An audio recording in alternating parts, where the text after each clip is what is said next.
Constitucional. El Paraguay pasó de una situación que parecía desprovista de problemas visibles hasta 2 viernes atrás. Se produjo un grave conflicto en una zona del país, con varios muertos y con varias personas, un ataque a fuerzas policiales que culminó con una cantidad de muertos. Y luego se desarrollaron una cantidad de hechos que exactamente una semana después provocaron la destitución del presidente en un llamado juicio político. Y esto ciertamente, que estos hechos se produzcan de esta manera y a esta velocidad no ocurre con mucha frecuencia en ninguna parte. Para ello siempre se ha citado el artículo 225 de la Constitución del Paraguay, que consagra la facultad de la Cámara de Diputados de iniciar un juicio político y la facultad del Senado de llevar a cabo ese juicio como tribunal y fallarlo.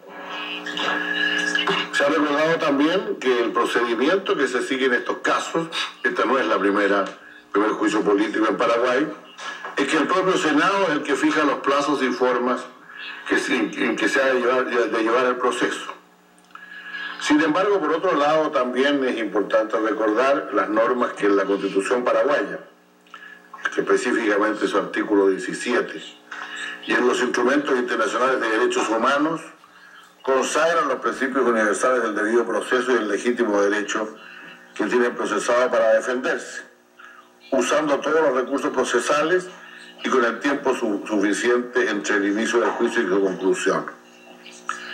Esta percepción de que existiría o que podría existir la ausencia de debido proceso es lo que realmente ha provocado a algunos miembros de la comunidad internacional. Y eso es lo que ha creado una situación de principios que yo he dicho ya varias veces en estos días, no creo que sea inédita, creo que han habido otros casos en nuestra organización en que, apegándose estrictamente a las normas, sin embargo se ha podido cuestionar la forma en que ellas han sido aplicadas. Pero creo que efectivamente estamos aquí en una situación bastante nueva, en que nos afecta un cierto, que no es lo que nos afecta el respeto de la ley, sino el hecho de que las normas escritas parecen ser aplicadas de una manera que los Estados miembros consideran que produce perjuicios a la democracia. Creo que también el aspecto debe ser considerado, señor presidente, desde el punto de vista de la actuación decisiva y contraria entre sí que han tenido en esta crisis los poderes del Estado de Paraguay. El Congreso, integrado por representantes populares elegidos al mismo tiempo y por el mismo electorado que el presidente Lugo, concurrió muy mayoritariamente a su destitución. Es importante señalar que esta no es una norma fácil de tener aplicación. Hay otros países en que esto ocurre con mayoría simple del Congreso. En el caso de Paraguay, la acusación requería 2/3 del total de 80 miembros de la Cámara de Diputados para condenarlo, para aprobar y para condenar al presidente. Perdón, quiero que eran menos de 80, hay un error aquí, son 76 si no me equivoco. En el caso para condenar al presidente, en el caso del Senado se requieren los 2/3 de 45 miembros. Las votaciones, 71 diputados y 39 senadores emitieron su voto contra el presidente, revelan un antagonismo muy mayoritario del Congreso hacia el titular del Ejecutivo. Por su parte, el presidente Lugo pareció dispuesto inicialmente a aceptar el veredicto, pero con el correr de los días ha pasado a calificarlo como un golpe constitucional. Entre tanto, la Corte Suprema de Justicia, que fue llamada por el presidente a objetar el procedimiento y paralizar el proceso, no se pronunció en una primera instancia y recién lo hizo, si no me equivoco, en el día de ayer, rechazando el recurso presentado por el presidente Lugo. Esta confrontación entonces nos lleva a pensar que aquí existe una situación, o existió una forma de conflicto institucional. Una crisis un conflicto institucional entre poderes del Estado en un país democrático no puede resolverse solamente por la vía de la acción externa. No solo porque estamos limitados en ello por el principio de la no intervención que nos rige, sino porque los únicos que pueden a través del diálogo y el entendimiento entre ellos resolver esta crisis son los propios paraguayos. Y nuestra acción entonces debe siempre ceñirse a las normas que por lo demás inspiran inspiran todas nuestras acciones e incluso están claramente contenidas en nuestra Carta Democrática, en el sentido de que las gestiones diplomáticas y los buenos oficios son siempre necesarios para promover una solución interna. Ahora, tenemos distintos caminos que seguir. Lo importante es que nos pongamos de acuerdo pronto en la forma de hacerlo para contribuir a que Paraguay, algunos dirán retorne, otros mantenga, bueno, no quiero usar palabras que se puedan prestar interpretaciones, pero para que Paraguay camine con normalidad interna y en sus relaciones internacionales hacia el periodo electoral que paradójicamente le corresponde efectuar dentro de apenas 10 meses, lo cual hace una situación también especial a esta crisis. Creo que es lo primero lo que nosotros tenemos que tomar como organización, ya ocurridos los hechos, sin perjuicio de hacer un análisis muy profundo de los contenidos jurídicos y políticos de lo que ha pasado, actuar muy pronto para tratar de establecer o generar un clima que permita que este muy querido país, como digo, fundador de nuestra organización, pueda actuar dentro de ella con la mayor normalidad y que en ese país las elecciones del próximo año se lleven a cabo adecuadamente. Muchas gracias, presidente. Gracias, señor secretario, por su informe. Ofrezco la palabra a la representación de Paraguay. Muchas gracias, señor presidente. Señor presidente, señoras y señores representantes permanentes, señor secretario general adjunto, estimados colegas, señoras, señores. Apreciados colegas, hasta el viernes pasado yo representaba al gobierno del presidente Lugo en este consejo. Y luego de que el mismo se haya aceptado someter a juicio político y luego aceptar la decisión de el Congreso de haberse apartado del cargo, fui invitado por el nuevo gobierno para continuar en el cargo y lo hice en el convencimiento de que se cumplieron en mi país las normas constitucionales. Es por eso que estoy hoy mirándoles de frente en la cara a todos los colegas, sabiendo que lo hago como ustedes ya me conocen, con una sola posición y no con posiciones ambiguas. Pero yo creía oportuno comenzar por aclarar esa situación. Es para mí una gran responsabilidad, señor presidente, estimados colegas, dirigirme al Consejo Permanente en nombre del nuevo gobierno paraguayo, principal órgano político de la Organización de los Estados Americanos, para exponer sobre la situación actual de mi país, luego del juicio político que destituyó al presidente Fernando Lugo y que por imperio de lo dispuesto en la Constitución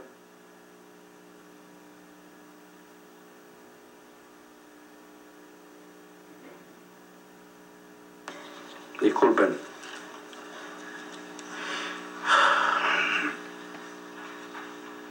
En sus artículos 227 y 234 asumiera la primera magistratura del país el vicepresidente Federico Franco. La Constitución Nacional de la República del Paraguay es un instrumento que en este 2012 conmemorará 20 años de vigencia plena e ininterrumpida.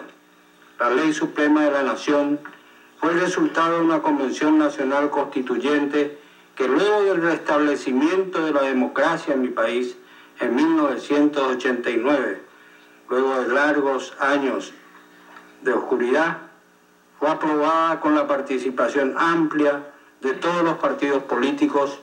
Esta Carta Magna consagra modernos principios, constituye a nuestro país en un Estado social de derecho y adoptó para su forma de gobierno la democracia representativa, participativa y pluralista.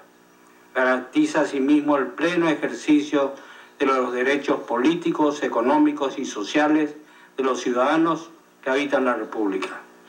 Asimismo, admite un orden jurídico supranacional en condiciones de igualdad con otros estados y confiere a los tratados, convenios y acuerdos internacionales aprobados y ratificados el segundo lugar en el orden de plenación.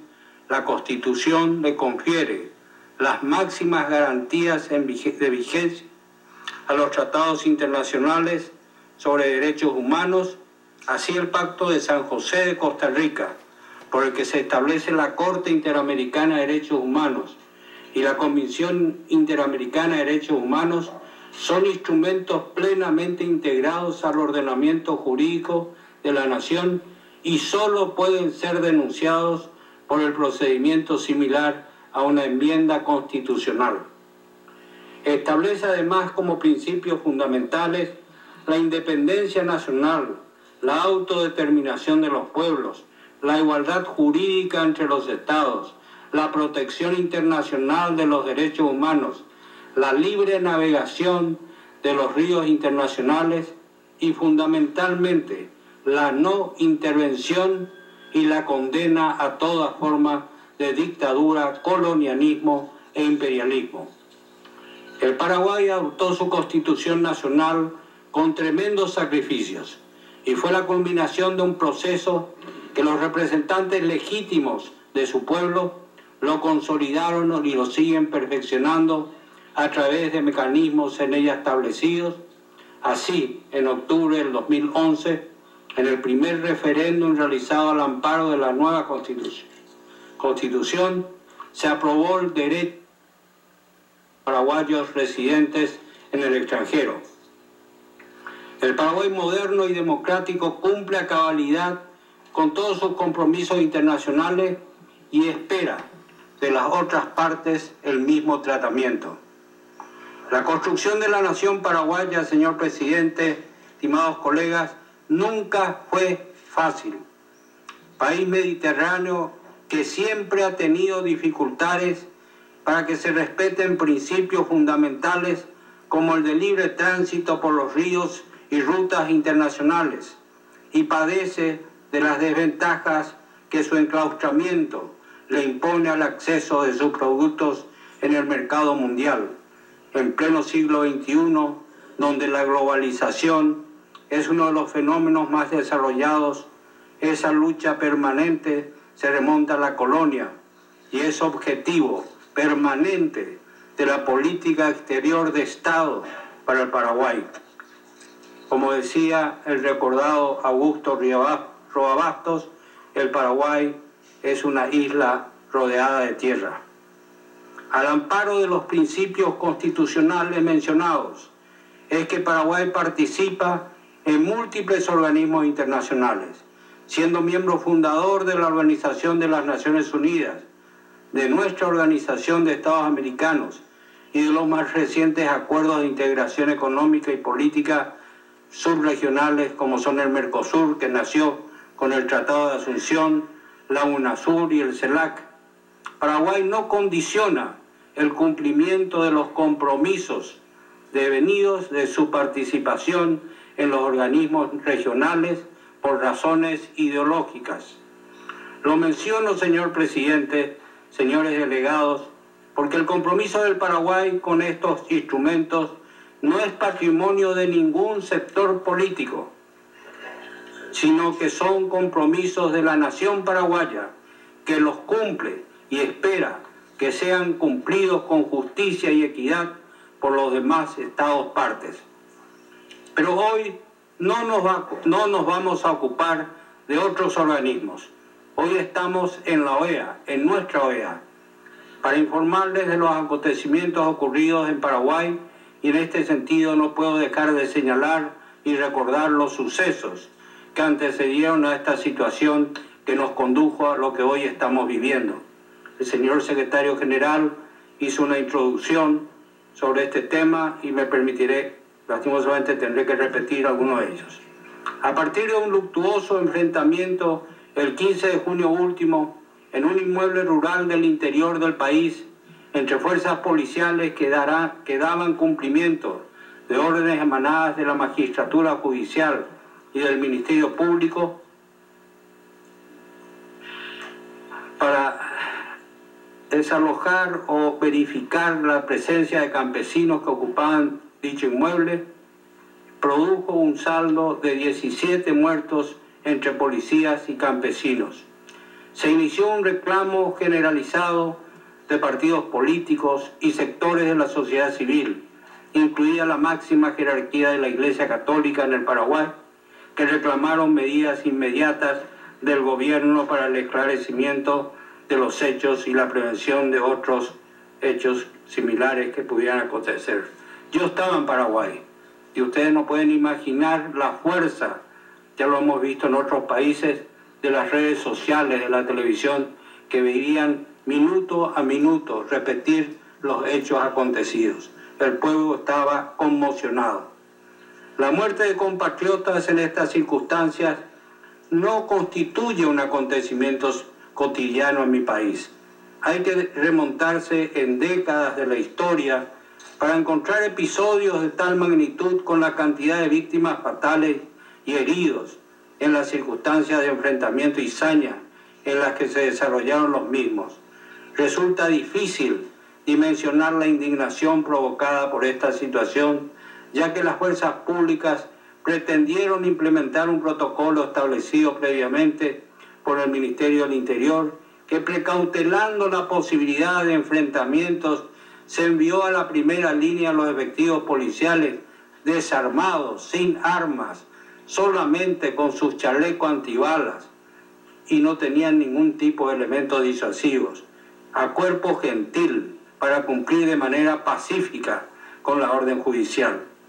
Las medidas adoptadas por el gobierno del presidente Fernando Lugo no fueron consideradas suficientes ni adecuadas para asegurar la tranquilidad pública amenazada por este acontecimiento. En tal contexto, la mayor parte de los partidos representados en el Congreso retiraron su confianza al gobierno y decidieron impulsar un juicio político al presidente de la República por mal desempeño de sus funciones en los términos del artículo 225 de la Constitución Nacional. En consecuencia, la Cámara de Diputados resolvió, y nos decía el secretario general en su sesión del 21 de junio, acusar al presidente Fernando Lugo y dar inicio a su enjuiciamiento por una mayoría de 76 votos contra 1 sobre una Cámara de 80 miembros por distintos cargos formulados en su contra. En estricto apego a las disposiciones respectivas de la Constitución Nacional, la Cámara de Senadores recibió la acusación y aprobó el correspondiente reglamento para el desarrollo del juicio político.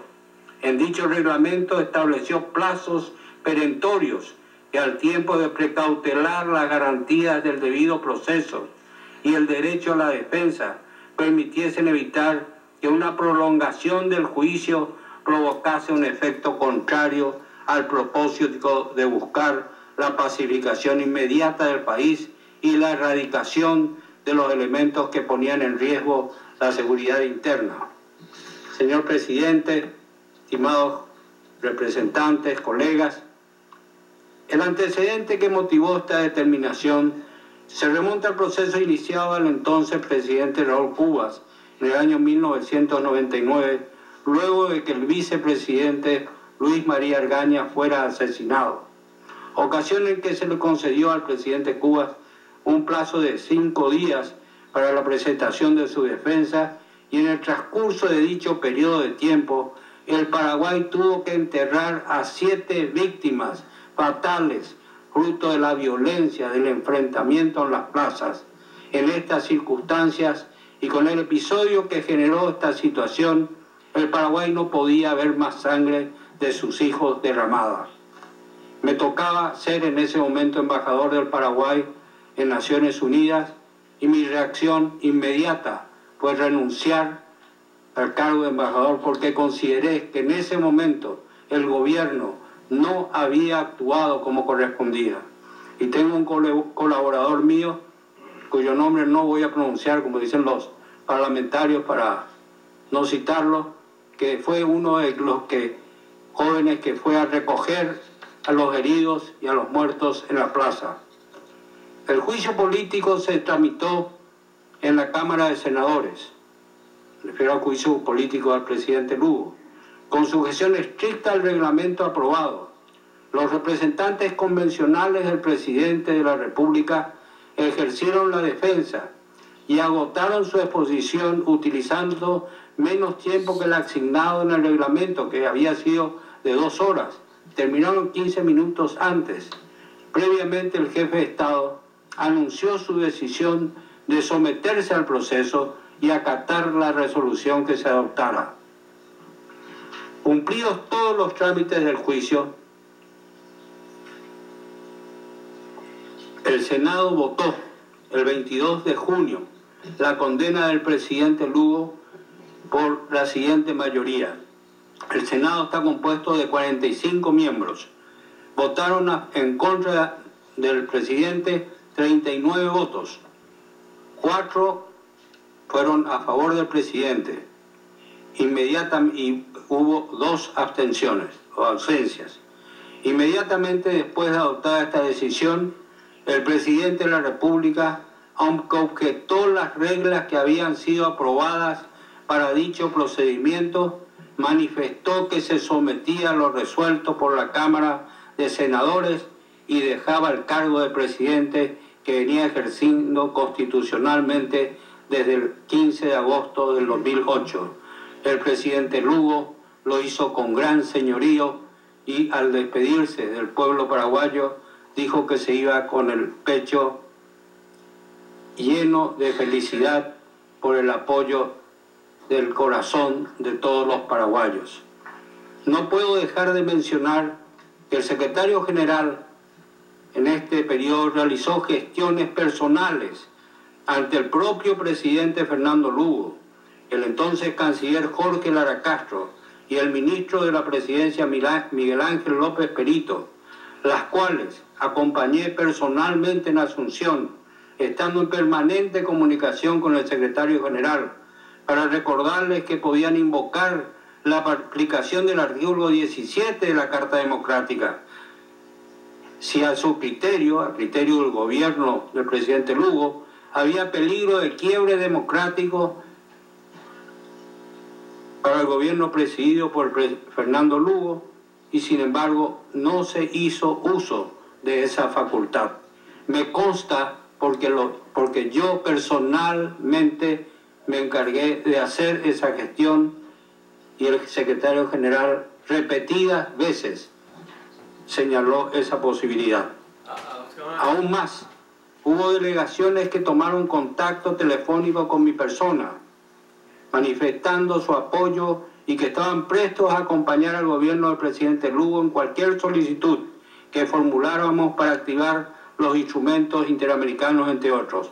Y acá quiero recordar al embajador de Nicaragua, Denis Moncada, y a Carmen, la representante permanente adjunta de Venezuela, quienes me llamaron personalmente, así como otros, pero quiero destacar particularmente a Nicaragua y Venezuela. Me permito indicar específicamente, por eso, a ellos dos. A Carmen Velázquez, muchas gracias. A Denis Moncada, muchas gracias. Y a todos los demás que se comunicaron conmigo, también nuestro profundo agradecimiento. En aplicación de las normas de la Constitución Nacional, el Congreso puso en posesión del cargo de presidente de la República al doctor Federico Franco, vicepresidente electo por el voto popular, habiendo integrado la misma fórmula que el señor Fernando Lugo. Ambos los dos tenían el mismo número de votos. La decisión del Senado fue acatada por todas las autoridades nacionales, incluyendo las fuerzas militares y policiales, de las cuales hasta ese momento era comandante en jefe el presidente Lugo.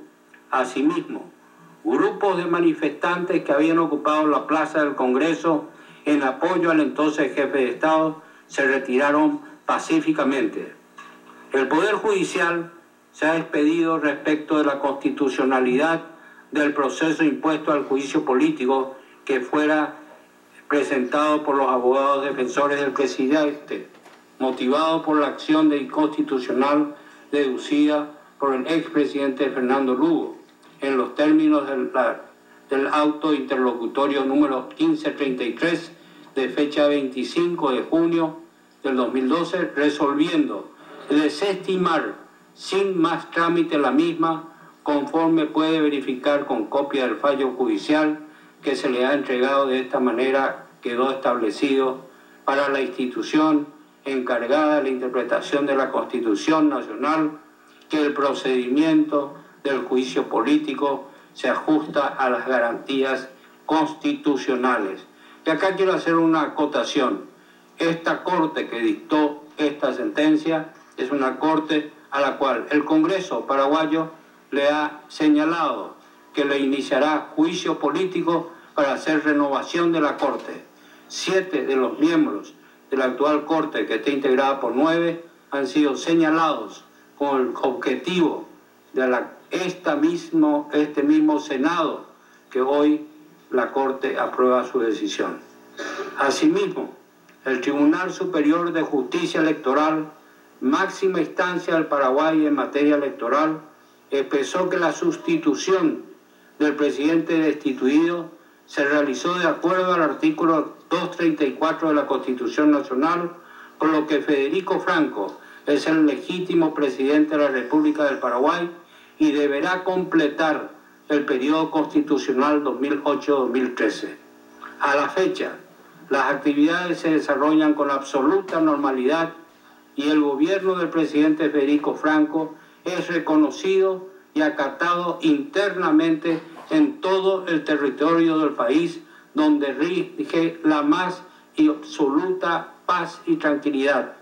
El expresidente Lugo y sus partidarios gozan de todas las libertades consagradas por la Constitución e inclusive el presidente Franco le ha ofrecido al presidente Lugo que él elija la custodia presidencial que él quiera para que lo acompañen hasta el último día de su gestión en el 2013. El gobierno se estableció en el marco de la Constitución Nacional y aseguró su disposición más firme de cumplir todos los compromisos y tratados internacionales vigentes, la demostración fehaciente de la constitucionalidad, legalidad y legitimidad del proceso, le otorga el hecho de que en el Paraguay funcionan con absoluta normalidad todas las instituciones públicas y las dependencias del sector privado, con respeto irrestricto de los derechos fundamentales, incluyendo el derecho de manifestación sin censura. Ante lo sucedido, agradecemos el acompañamiento y el interés que la comunidad internacional demostró en la solución de este proceso. En honor a todo el sacrificio que el pueblo paraguayo empeñó para su independencia como país libre y sin tutelaje, y a los esfuerzos que sigue dedicando para la consolidación de su democracia y la vigencia del Estado de Derecho, exhortamos a los países hermanos el respeto sublime a la autodeterminación de su pueblo. Exhortamos firmemente también el respeto a los principios de no intervención, directa o indirectamente, y sea cual fuera el motivo en los asuntos internos de otro Estado. Exigimos, sí, que se abstengan de cualquier tipo de injerencia o de tendencia tentatoria de la personalidad de nuestro país, de sus elementos políticos, económicos y culturales, y que se abstengan de aplicar o estimular medidas coercitivas de carácter económico y político para forzar la voluntad soberana de nuestro pueblo. Así como el entonces presidente Fernando Lugo tenía la legitimidad que le confirieron las urnas, que permitió una transición histórica en el poder, esa misma legitimidad le confiere el voto popular a los que integran el poder legislativo del Paraguay y representan la voluntad del pueblo. Muchas gracias, señor presidente, y disculpen que me haya extendido, pero el tema lo ameritaba. Muchas gracias. Muchas gracias al embajador de Paraguay. Ofrezco la palabra a la representación de Honduras. Muchas gracias, señor presidente. Como representante de Honduras, quiero hacer de su conocimiento el comunicado emitido por el gobierno de Honduras en relación a la situación en debate y que literalmente dice: el gobierno de la República de Honduras a la comunidad nacional e internacional hace del conocimiento que hace... Acaban de ver y escuchar la comparecencia del señor Bernardino Saguier, el embajador de Paraguay ante la OEA en esta segunda sesión extraordinaria, la segunda en menos de una semana, que ha comenzado con más de media hora de retraso en Washington, y en la que en términos generales el secretario general José Miguel Insulza ha dicho que la OEA mantiene sus buenos oficios para colaborar en la crisis en Paraguay. Pero hay que recordar que más temprano en el día el señor Insulza admitía ante Radio Cooperativa de Chile que la OEA ni nadie puede hacer ya nada en la crisis paraguaya, que la suerte estaba echada y que solo queda acatar la decisión del Parlamento paraguayo. En todo caso, el embajador paraguayo ante la OEA ha pedido en los últimos minutos, y ha sido, en mi opinión, el momento medular de su intervención, ha pedido el respeto irrestricto de la comunidad internacional por las decisiones de los parlamentarios en Paraguay. Y es una clara alusión a lo que ha pasado en los últimos días, luego de que varios gobiernos suramericanos, varios gobiernos latinoamericanos retiraran o llamaran a consulta a sus embajadores en sus respectivos países. Hay que decir que Cuba hoy mandó a retirar al embajador de Paraguay en rechazo a lo que el gobernante Raúl Castro calificó de golpe de Estado constitucional. Raúl Castro dijo que en América Latina se siguen sucediendo los golpes de Estado, pero esta vez de manera constitucional. Mercosur ha retirado a Paraguay la invitación para que participe en su cumbre que comienza el viernes en Mendoza, en Argentina. Mientras tanto, el embajador paraguayo ante la OEA ha dicho que todo transcurre con normalidad en el país, y por su lado, el depuesto presidente Fernando Lugo dice que va a recorrer todo Paraguay, comienza una gira nacional para explicarle a la gente realmente lo que pasó, son palabras suyas textuales, y asegura que todavía hay focos de resistencia o gente, seguidores que están manifestándose y pidiendo el apoyo para que Fernando Lugo regrese al poder. El propio Lugo ha dicho que solo un milagro puede hacer eso posible y que no cree que eso sea probable, al menos en un futuro inmediato. Si hay más novedades, aquí estaremos para compartirlas de inmediato con ustedes. Buenas tardes.